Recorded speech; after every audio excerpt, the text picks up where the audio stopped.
Hello, so I'm here to talk a little bit about our review for the entrepreneurial marketing um, course.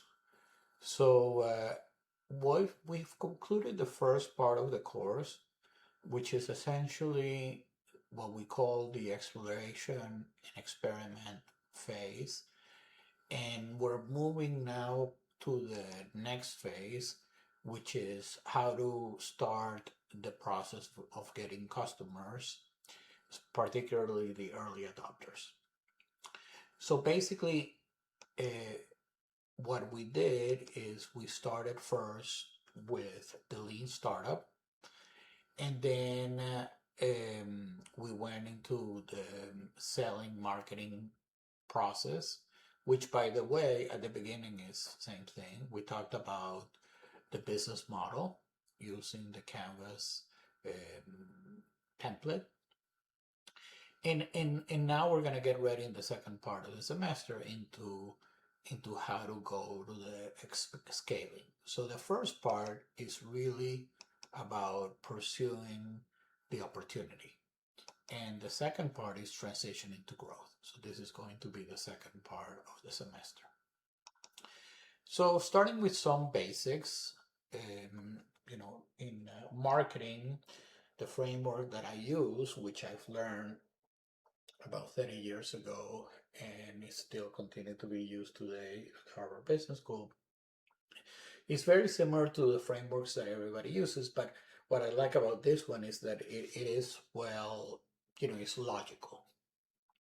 You have an analytical phase, which is understanding the customer under context. And again, it's an easy way to remember with the 5 C's: the customer, context, which is the macro environment, company, which at the beginning is the entrepreneur, but strengths and weaknesses, and then competition and collaborators. Collaborators often in traditional marketing is not as important, but for entrepreneurs, so we'll see in a second, it's very important. And then we have our famous STP, which are the strategic choices in terms of which segments you're going to go, sorry, how are you going to segment the market, which ones you're going to target, and what the positioning, which is basically our value proposition. And our value proposition needs to create customer value, and customer value is often created by product promotion in place and extracted through pricing.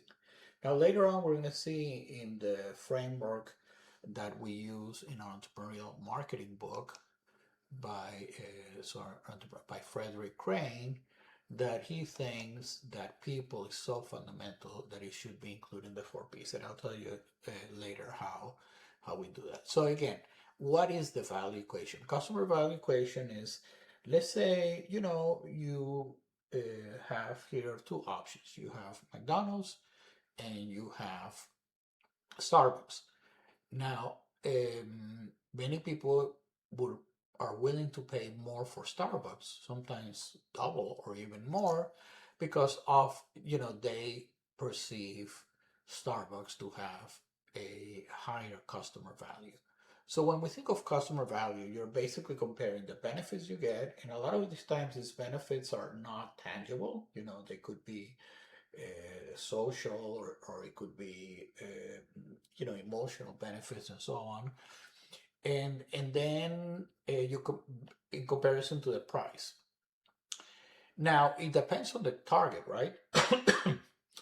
So in the case of a Starbucks customer, they are going to value more the product and the service because Starbucks offers a very large variety of product. They can personalize it and customize it the way you want. Many different types of, oat milk, soy milk, and so on, right? And they strive to give you good service. But then the McDonald's customer doesn't value that much, because let's say the McDonald's customer doesn't need all that. These are customers who basically drink regular coffee, and they're just looking for the regular coffee with cream. And the other thing is in terms of product, A lot of people go to McDonald's for breakfast in the morning, for example, and not only do they get the coffee, but they have many more breakfast options. And then in terms of promotion, well, the Starbucks customer probably takes advantage of the loyalty program, orders in advance, but then the McDonald's customer uses the McDonald's app and maybe takes advantage of many of the deals. Um, so maybe, instead of 4.79, they have a deal where you can get it for $2 or even less. Now, in terms of place, the Starbucks customer sometimes likes that they can get some work done or study for a couple of hours, nice, clean place, comfortable couches, and so on. But then the McDonald's customer uses a drive-through. And by the way, all McDonald's have drive-through and Starbucks don't. So as you can see, depending on the customer, they value different things. One way to think about customer value is what you're willing to pay for something. Okay, so marketing is the activities, right? The efforts that you make in order to increase this perceived value. Because what happens is you need to have a price that is higher than your cost of goods sold or variable cost. Because if you don't, then you're not going to make any money. And the only way you can make money is if your price is higher. Otherwise, there is no incentive to sell because you don't have any money, you don't make any money. And the consumer's incentive to purchase is that if the perceived value that they have is higher than the price. So now entrepreneurial marketing is very different in a lot of ways. For example, you have to identify and develop new products, new customers, right? You don't have existing customers. You need to build a brand from scratch. At the beginning, the brand often is the entrepreneur. You need to establish or create your own marketing and distribution channels, marketing, sales, and so on. Set your price, and often, you may think that your price should be here, but then you realize that because they don't know your product yet, the perceived value is lower and they're not buying you. So you've a lot of the effort, so it's kind of chicken and the egg, is what do I do first? Do I put my price high and increase the perceived value to that? Or do I put it low and then progressively? The problem is that once you start low, it's very difficult to increase your price. Often it's better to start higher and then come down a little bit, or maybe you have some freemium. So there's many different techniques. We'll talk about that later when we focus on marketing.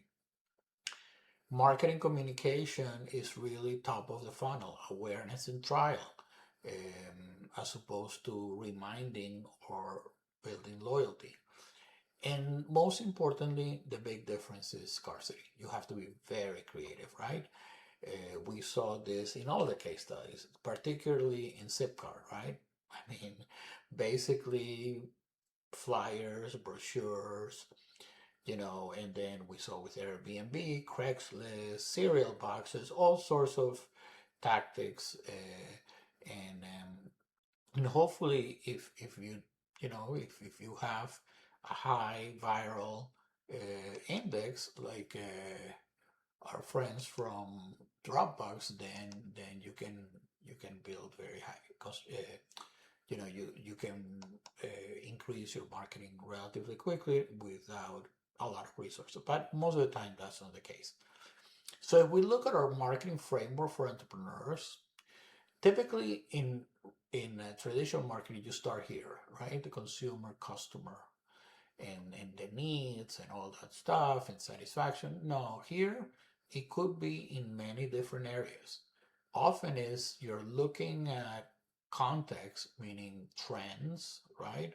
Or what's going on in the macro environment. So if you remember macro environment, easy way to remember is pesto, maybe something political that changed and became an opportunity to enter a particular market, right? So for example, deregulation or an economic opportunity. Let's say there is all of a sudden favorable economic factors, or so it's pestle, right? So social, some trend. Now there is, Gen Z, Gen Alpha, or technology with the AI is the perfect example. Or when we first started with apps, that was a perfect opportunity to have a startup with apps. Well, legal, we already talked about, and there was also a lot of opportunities for environmentally friendly. So it could start over here, and often it does, or you could be product driven, right? So you begin with a product. So this whole process of MVP, product, context. So this right here is kind of like your business model, canvas. Which customers are you going to? What products or services are you offering? What is your go-to-market strategy? So your sales and so on. So we'll see in a second what you really is. How are you gonna um, generate demand, and then what is the how you're gonna make money? Because at the end of the day, you need to be profitable. So let's talk a little bit about opportunities. Often, what is said is that you need, in order to create significant value, sometimes you have to be 10 times better. Okay, because you need to solve not only 10 times better, but you're solving a significant problem or filling a significant unmet need. That way, your customers are willing to pay a premium. By the way, it's not there. It could also be huge savings. So AI and agents are offering potential savings, obviously by replacing a lot of would be people. Like it happened with automation also right after the pandemic.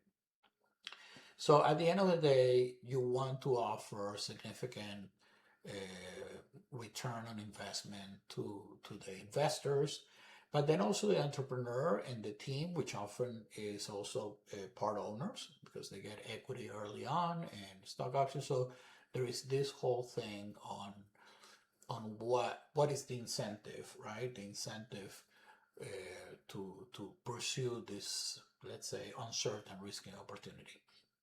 Also, is it a good fit? Entrepreneurs, a lot of times there is this myth that you have to be born entrepreneur, but what is being proven is not so much, about genes. It has to do more with training, which is what you're getting, training in terms of frameworks and learning from other startups that failed in the past. So, one of the most famous books is learning from. So, one of the most famous books um, that I highly recommend is what is it? Why Startups Fail. Okay, so there's a whole course at HBS on that. Okay, and then how do you get a competitive advantage, or what Mr. Buffett, sorry, calls a moat, or you hear often in entrepreneurship, what is your secret sauce? Or, in some more strategic cycles, what is your core competency?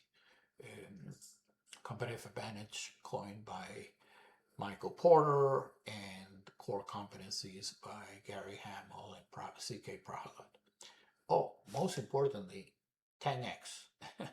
Investors, and by the way, at the beginning, even higher, but VCs won't even look at you unless they see a 10x return.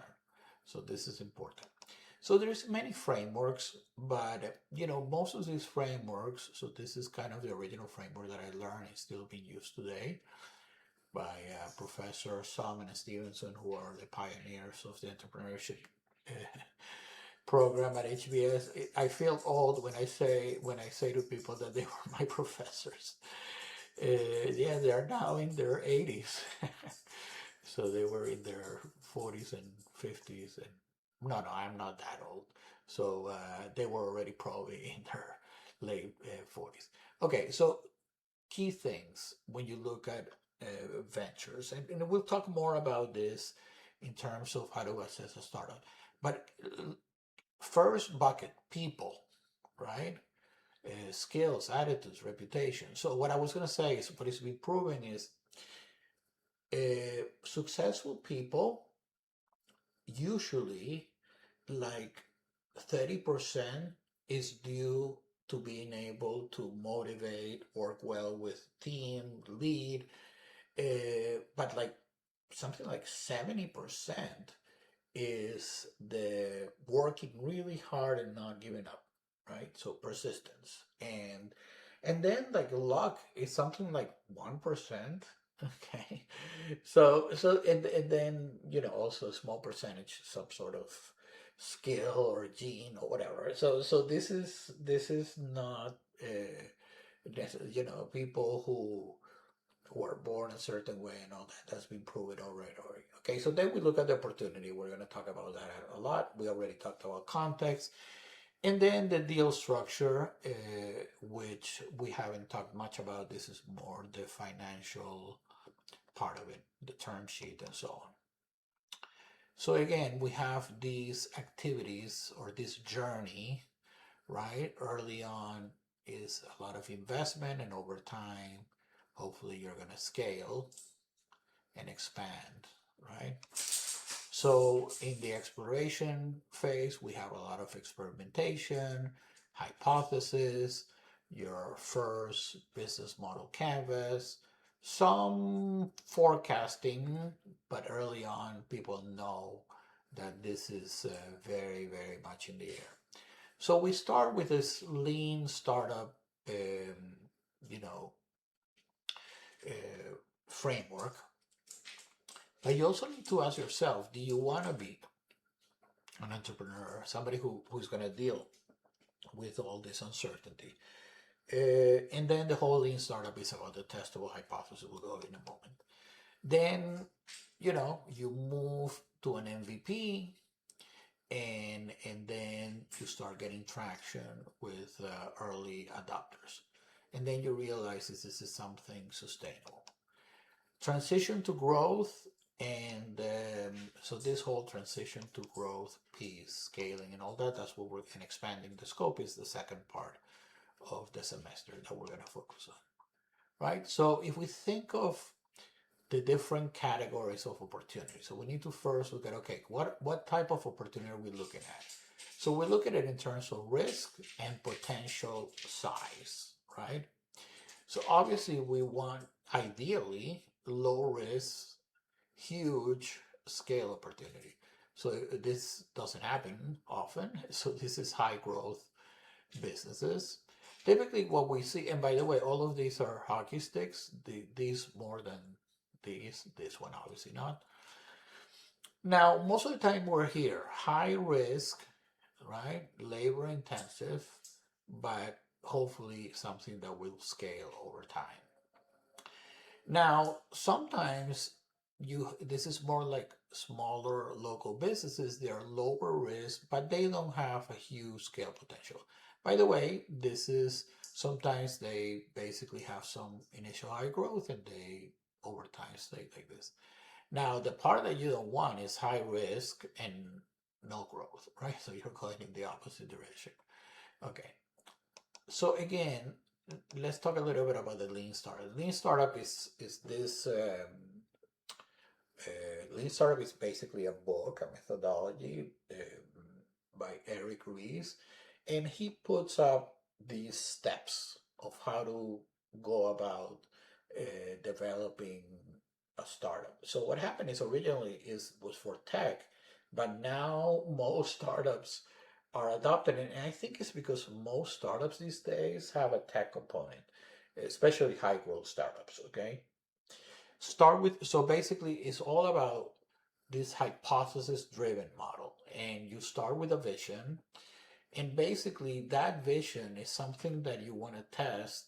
In the scientific method we call it a falsifiable hypothesis. So you develop this MVP and you iterate through different tests to basically test that hypothesis. And you have to set priorities on those tests because you cannot be testing forever.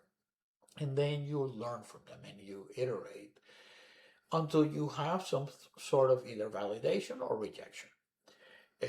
So let's be optimistic and let's say you have validation. And if you validate, then you have, by the way, if you have rejection, um, that can also, so basically we have three options. So let's talk about the three options. The three options are persevere, okay, and this, if this is working, then this is going to scale.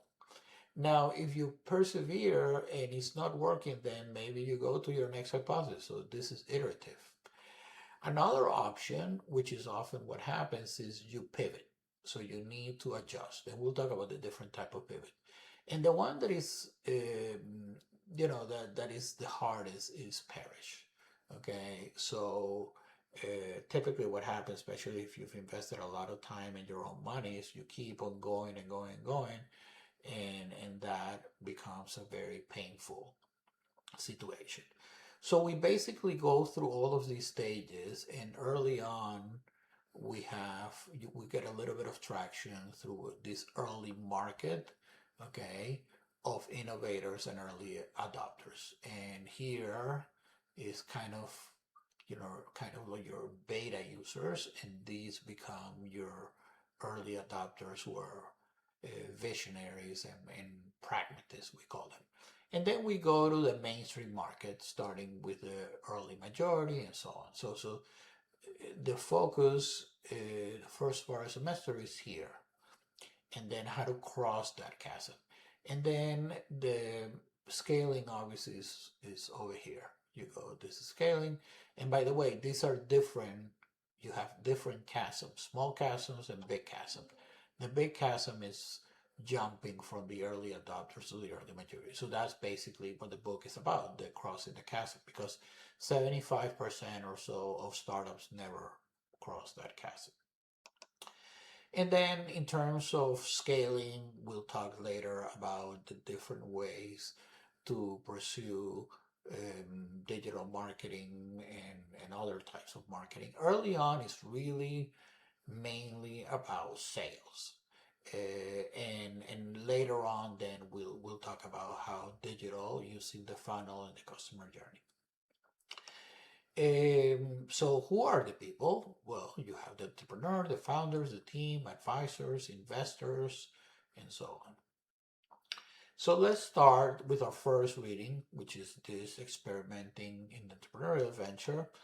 And basically, this is based on the book by Eric Ries, The Lean Startup, which is one of the most important books of our lifetime. So the whole thing with this hypothesis-driven approach of the lean startup typically is you have a lot of uncertainty, right? And basically what you're trying to do is eliminate or reduce those risks. So you're reducing uncertainty, but you need to do it in a very efficient manner. So lean startups comes from lean manufacturing, and lean manufacturers focus on reducing or eliminating waste. Now remember, uh, startups are resource constrained, so any waste of time or money can be fatal. And by the way, time is money. So speed matters, and you're testing and investing. And that, by the way, this is why you have different phases of investment. You have, the seed or early investors, which are the ones who are taking the most risk because often, it's still MVP and there isn't really yet product market fit, which we'll talk about in a moment. So basically, what you're doing is this hypothesis you put into this business model, which we'll talk about in a second, and then you iterate the business model. So you're basically doing these continuous experiments of your vision and hypothesis through MVPs, a minimum viable product, and iterations of that minimum viable product. So this is just the simplest possible offering to either prove or disprove a hypothesis that you can put in the hands of users, right? And then you, again, like we talked about, you get feedback, and then some point you either persevere, pivot, or perish. Right? So we talked about perish. So once you validate this business model is what we call product market fit. But remember, product market fit is not only meeting the needs of your target customer, but, and I'm going to underline this, in a way that you can show profitability or profit potential.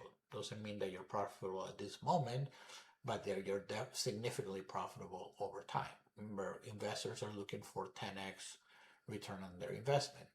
So you start by aggressively, sorry, you start with the early adopters, and when you scale, that's when you go into a very aggressive acquisition of customers.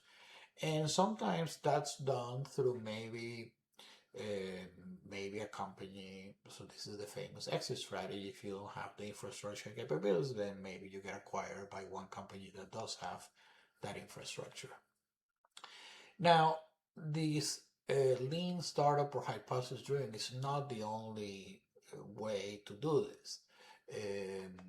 If we look at different ways, sometimes it's like if you build it, they will come. So, I mean, you're going to build something that is so good that customers will see it and will come. This is usually the more engineering dominated team. Uh, or if you have something where you cannot afford to have a lot of experimentation, maybe you go the conventional waterfall planning. Waterfall planning is the project management methodology that has existed for, I don't know, I mean, I don't want to say how many decades, but when I did, when I was in undergrad, it was basic waterfall planning, which is this, you have your critical path schedule, and you have your what is it called, the Gantt charts, and you have all these different phases, and like building, like a developer building a condo or a house. You have all these steps, all these things that you need to do, and there is really no room for experimentation. Okay, and so this is things where you cannot afford to experiment. Oh, there are some people who just have this vision and they can improvise, and they just like the slogan, they just do it. They don't need a lot of feedback. And by the way, not often, but even Steve Jobs, I mean, he could envision what customers wanted before customers knew that they wanted, like touchscreen screen. So we saw that even startups that are not technology, like in the case of McDonald's, uses the lean startup, this iteration, this vision, right? So this vision that the McDonald's brothers had of this speed system, and they basically did if you remember the scene from the tennis court, and then they basically that was kind of like the MVP. But interesting enough, what is interesting about this mini case that we saw is at the beginning it failed. And why did it fail? Well, because customers didn't understand this new product offering. So this is very important early on. If it's something very new, there is going to be this educational or learning period. So again, Eric Ries focuses on speed, efficiency, and validated learning. Is inspired by lean manufacturing. Some of the examples, if you like this type of stuff, a lot of these principles are done by Toyota. Toyota, just in time, lean manufacturing, minimizing waste, and everyday learning. So the whole process is basically build, measure, and learn, and it's a loop. It's a continuous loop until you reach, you validate your hypothesis, and then your MVP becomes a product that has product market fit, which we'll talk in a second. So why even do all this? Well, because what you really want to do is decisions based on evidence, not intuition. Because if you do intuition, you may spend a lot of time building a product that nobody wants. And this is the other reason why you do in MVP, so different phases. You don't want to spend, a whole year building a product and then you realize. So if you read the Lean Startup, that's exactly what happened to him. He spent almost a whole year and then he realized that almost everything that they worked so hard on, that they worked very hard, was not what the customer wanted or what the users care about. Okay, so let's talk a little bit more about this perseverance or pivoting. The book also goes into this thing called innovative accounting. So what that means is, instead of focusing a lot on sales and number of customers, early on you want to look at things like sticky. So this is your ability to retain customers, how fast it can become viral through either word of mouth or referrals, and then try to figure out how much you're going to have to do in terms of paid advertising and marketing. So again, the principles are continuous experimentation, agility, which comes from the agile methodology. So agile has product owner. Product owner would be the equivalent of marketing and sales, who has a good understanding of the customer and how to deliver value to the customer. Then you have the product developer, which needs to build a product that the customer wants and sees the value. And then there is the whole culture of creativity and learning throughout the process. Okay, so principles: start small, learn fast, focus on needs, embrace failure as a learning. This is part also of the, we want to learn a little bit more about these methodologies. Agile and Scrum focuses on how to embrace failure as a learning. So the the business model basically focuses first on what is called the value proposition. The value proposition is everything about the needs, kind of how you're going to the customer switching costs, how you're going to price it. Then we move into, so this is kind of the revenue part of it, revenue generation, and this is, now we look into the cost. So how much going to cost to perform, or sorry, to build this technology, and does it make sense to outsource or do it yourself? Can you get economies of scale? And you look at IP, this is intellectual property. And then if you move quick enough, will you have a first mover, a competitive advantage? And then also you need to look at your constraints. And this is why early on it's very common to have very important collaborators or partners, like we saw in the case of Dropbox and Amazon. Now, once you have this defined, it's okay, how am I going to do this, right? How am I going to go to the market? So go to market has to do with, how am I going to go and get these customers? How am I going to get my early adopters, my main segment customers? So this is kind of like, what is your sales effort? And remember, early on, sales is mostly the founder. The founder is doing most of the sales effort. And it's not only customers, but also, convincing investors. So that's why often you have co-founders, because sometimes it's just too much. So you sometimes have one, founder that is focusing on the development process, and another one focused more on the marketing and sales. And you need to start calculating and thinking about, well, how much is going to cost me to acquire these customers, and what value am I going to get? So early on, investors want to know, what is the customer lifetime value? So this is kind of multiplying how many times they're going to buy the product over the lifetime of the customer. That's exactly what it says. And then your customer acquisition cost. So this is, again, dividing your marketing and sales budget, and then the customers that you're acquiring, the new customers. I'm not going to spend too much time here, but obviously then you need to also figure out your profitability because it's about making money. And early on, you're really focused on contribution, margin, and then how are you gonna amortize over time your fixed costs. If you have a big enough market, then in terms of fixed costs, what you want to know is when are you going to break even? You know, okay, it's okay if this market is billions of dollars, but tell me how much money do I need before I break even, right? So break even point becomes really important. Okay, so here more about the business model. I'm not going to spend too much time.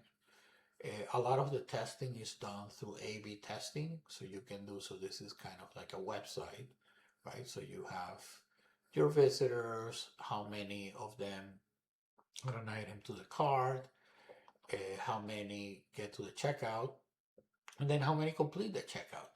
So you can have, let's say, different e-commerce websites and see which one works best. So here we started the same number, but we can see that the number of this particular version is much higher. So one of the things that is very important about the lean startup is this whole notion of pivoting. Pivoting, it could be features of the product. So maybe you want to change the features of a product because you realize that what adds the most value to your customers in terms of benefits is something different than the features you were thinking would add the most value. So this is one of the things in the Lean Startup book that he emphasizes over and over again. So TiVo, for example, originally was going to be for servers, and it ended up being something that people use at home, to record movies. Again, with technology, I think TiVo doesn't exist anymore because now all that is through streaming. The other thing is maybe you pivot to a different type of customer. So we saw in the case of when Eva came, she shifted completely, right, from B2C to B2B. Um, and in the case of Zipcar, even though this part was not in the case study because this is later, then they decided beyond the environmentally conscious to even have young professionals offering BMWs. And here it goes, as we all know, their biggest customer base now is college students. So this was a segment that originally they didn't think of. Or maybe you need to change in terms of how your technology, your operations. So early on, Keurig wanted to do everything in-house, and then later on, they decided to outsource most of the activities to partners. So, for example, the sales side, I believe they're with Kraft or Nestle. So, the other thing is your go-to-market plan. So remember, go-to-market is how you're going to get to your customers. Early on, you're talking about sales, and when I was involved with startups, once you have your sales strategy, then you need to establish some processes, start hiring, how you're going to compensate.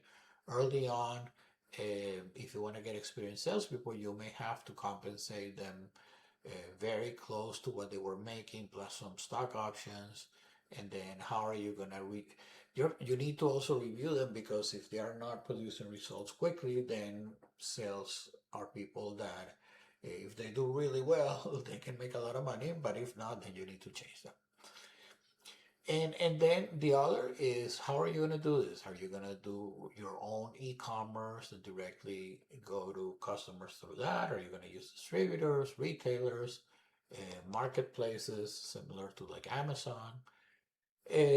So, for example, in the case of Dropbox, they were very focused on distributing through search engine like Google and so on. But then they really focus on software vendors. But very quickly, as we saw in the case study, those methods were not very economical. So that's when they realized, wait a minute, we can become viral through referrals and so on. So we're not going to spend a lot of time on scaling because that's what we're going to do in the second part of the semester. But the first, let's say, step is getting this product market fit, which we already talked about. Once you get product market fit, then it's not only customers, but also more people want to work for your company. Partners will be more motivated to improve. Investors, as they see they're getting a return or things are going well, then that's going to attract more investors or and bigger investors. So again, you go from the early stage to the Series A, Series B, and so on. Now, you have to be careful if you try to scale prematurely, because what happens is if you're in the wrong, you have the wrong product, and you realize this after you're doing a lot of marketing efforts, you're going to have some early adopters that are going to be very upset and may not help you to get to that early majority. You also can run out of money. So this is key, right? So let's talk a little bit about now the sales and marketing effort, which is mostly the same. There is not a lot of differences, okay? Because in both you need to understand your customer, but understanding the customer early on is what are their problems and how are they addressing these problems with their current, um, with whatever they're using right now, and how much of a problem or opportunity do they think your potential product offer is to them. So early on, startups are focusing on problem solution as opposed to product problem. Product solution, again, this is the vision phase, and then that evolves into it evolves into an MVP. But the thing is, you need to focus when customers, you may be thinking about product features, and the customer is thinking about, how you're solving their problem. Okay. So, how do you go about this? Well, you need to understand what are the problems that they're facing. Problem often called pain point. I like pain point because you know that then the problem has to be important. It has to be significant. Um, and you need to start figuring out if you can really do this 10 times better, either by saving in cost or a significantly better product. So these are some of the key questions. I'm not going to go through all of them. So you need to have that elevator statement. That elevator statement really is kind of your positioning. You need to think, okay, who is my target customer? What is the problem or opportunity, that I'm for whom and that I'm trying to solve? Uh, what is your product or service? Is it belong to a particular category, and what is the benefit? So this is kind of, you can think of many examples. Originally the value proposition of Uber was basically business, business executives. And again, because they are able to afford it, they needed quick limo services, not have to tie into one company, sometimes last minute. So this company, Uber, said, look, all you need to do is take up your app. You don't even need to rely, even a high level executive, you don't even need to rely on your executive, whatever they call it, assistant or whatever, and we can do that. And that's basically their main benefit. So early on, the issue is that with new products, people rather stay with the status quo. Um, so customers at the very beginning, you cannot go to any customers. You have to figure out which are those customers where the problem is big enough and they see the benefit. And if you see that these are status quo that don't want to change, then you need to shift. You need to shift until you find those early adopters. So these early adopters are these customers who value benefits and are willing to buy something before it's fully proven. This is basically what it is. And there is a big effort on how to do that, and that's where the whole marketing and networking starts. And networking through your friends or LinkedIn and so on, or attending trade shows, and even early on, social media or AdWords, Google, and so on, to try to get into those forums. So these early adopters or early customers, you have to be very careful how you approach it. You need to understand why are they using their current product over other alternatives. What do they like about the product that they're using right now? How, and then, again, softly, because they're going to say, okay, so what do you have? So you show them, but you really need to do a lot of active listening, right? Keep your mouth shut sometimes, acknowledge the issues, paraphrase, clarify your understanding of the issue, ask a lot of questions, okay? Uh, don't interrupt or get defensive and eager to present your solution before you understand well the problem, or elevate prematurely um, your idea by saying that it's so much better than whatever they're using. This is key because a lot of this is sales, and you have different type of buyers. Some are very short horizon, some are longer horizon, and again, short horizon usually don't have huge switching costs, so for them it's not a big deal to change products. But then the long term and the ones who are probably going to be more of like relationship buyers have very high switching costs. So, typically B2B, you're thinking of relationships that can last decades, as opposed to, again, some transactional buyer that is coming once or twice. So again, the whole thing is communication. The sales rep or the sales organization needs to be very much understanding the business strategy, but then also what's going on in terms of procurement so that you don't overpromise. So let's talk a little bit about sales. What is the sales process? Typically you have some prospects, you qualify those prospects. These are usually like mailing lists, but then you qualify, are these prospects really the customers that where I can get value and convince them? And once the answer is yes, and that's why it's a funnel, because it goes from a lot of people that may know who you are to this qualifying process, where you then have to bring your demonstration or your offering, as we just talked about, and then later on, the whole closing the sales and post service. So in sales, we have this concept called AIDA: attention, interest, and then action, delivery.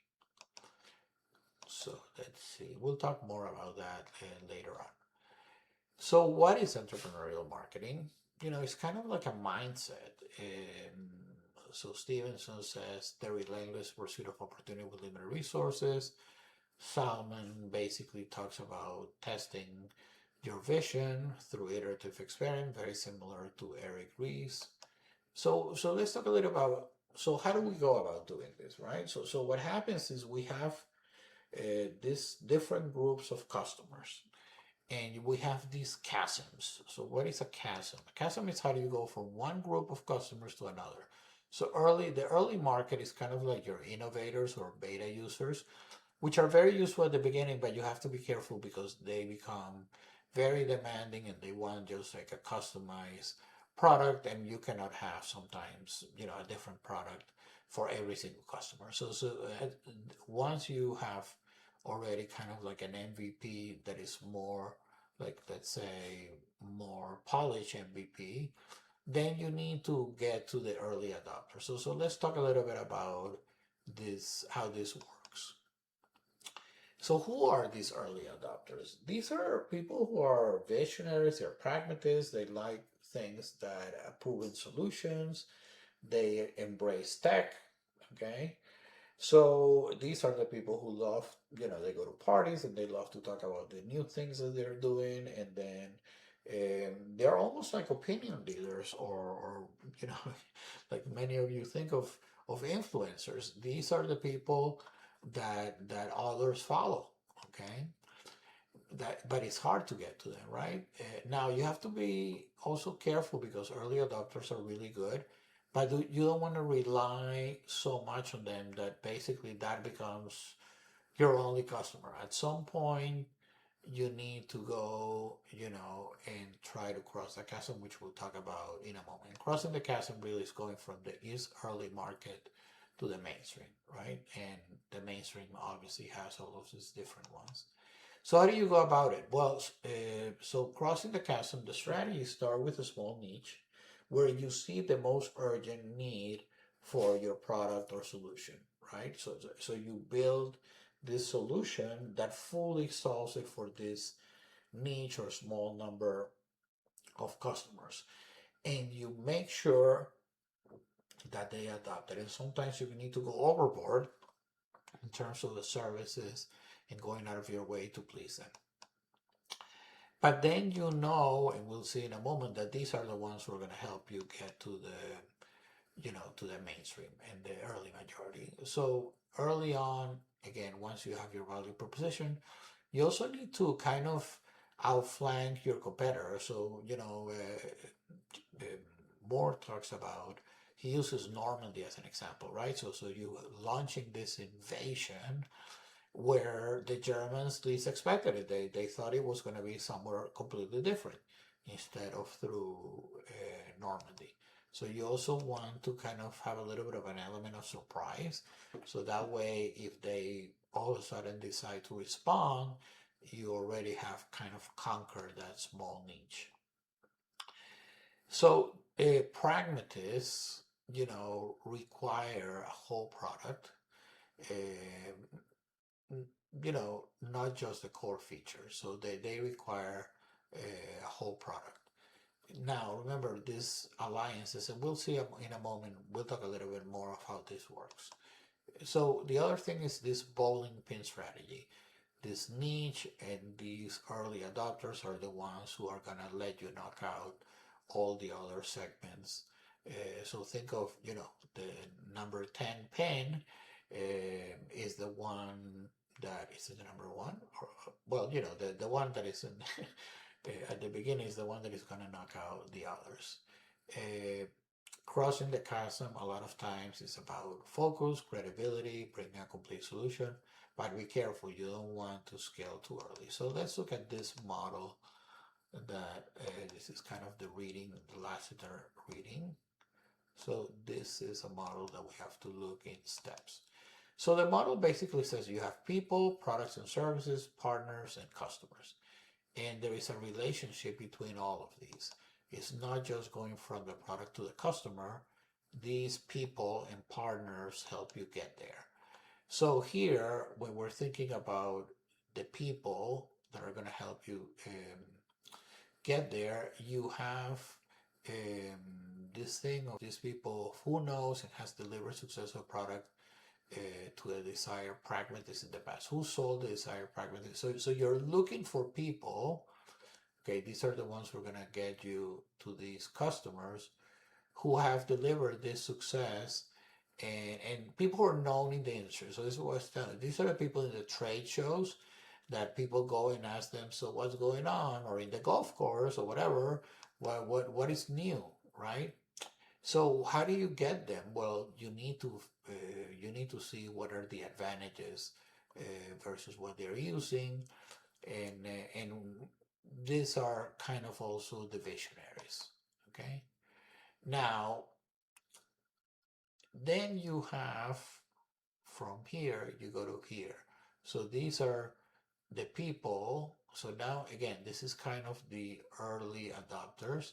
Now these people, the early majority, they know these people, they have worked with them in the past. So these people have a lot of credibility. Can our partners help us? So this is also who can you partner with to get to that majority. And a lot of times is who knows and has sold successful products in the past. So often the people that you hire as salespeople are people who have a lot of experience in the same industry. Okay. So for example, in my startup, in the startup that I had, our biggest client was P&G, and we hired the person who managed P&G from our competition and paid him a lot of money because he has a lot of credibility. He's already known in P&G. He already knows everybody. And then again, in terms of partners, who can help us? So this is kind of when we're talking about Amazon early on, um, and then or Keurig, like we're saying, they partner with Kraft, they partner with Nestle. Which ones have the most to gain or lose aligning with us? So obviously the ones you want is the ones who have the most to gain.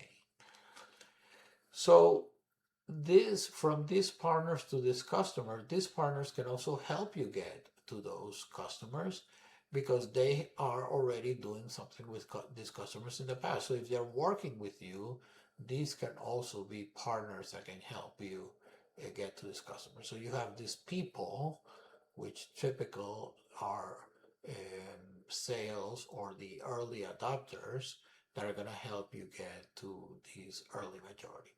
So I know it sounds a little complicated, but really is all about how to get these, early adopters.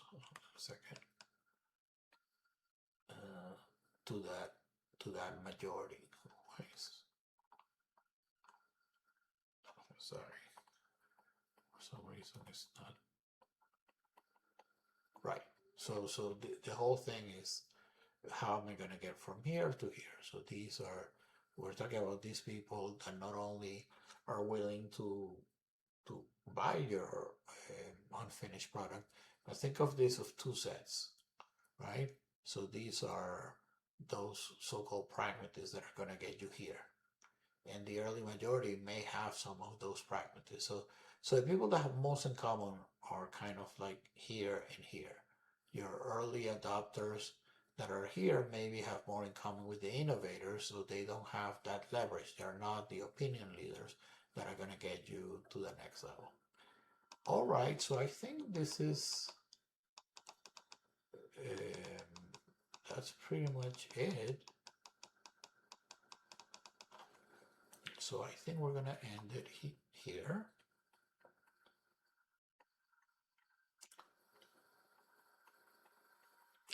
All right, thank you everybody, and we'll do obviously a lot more review in class, but this 1 hour video kind of goes slowly since some of our classes is so short, and I don't want to have a situation where I don't get to everything that is most important. So again, these presentations are mostly based on those readings that you have. What can I get out of this slideshow? Okay, well, thank you, everybody.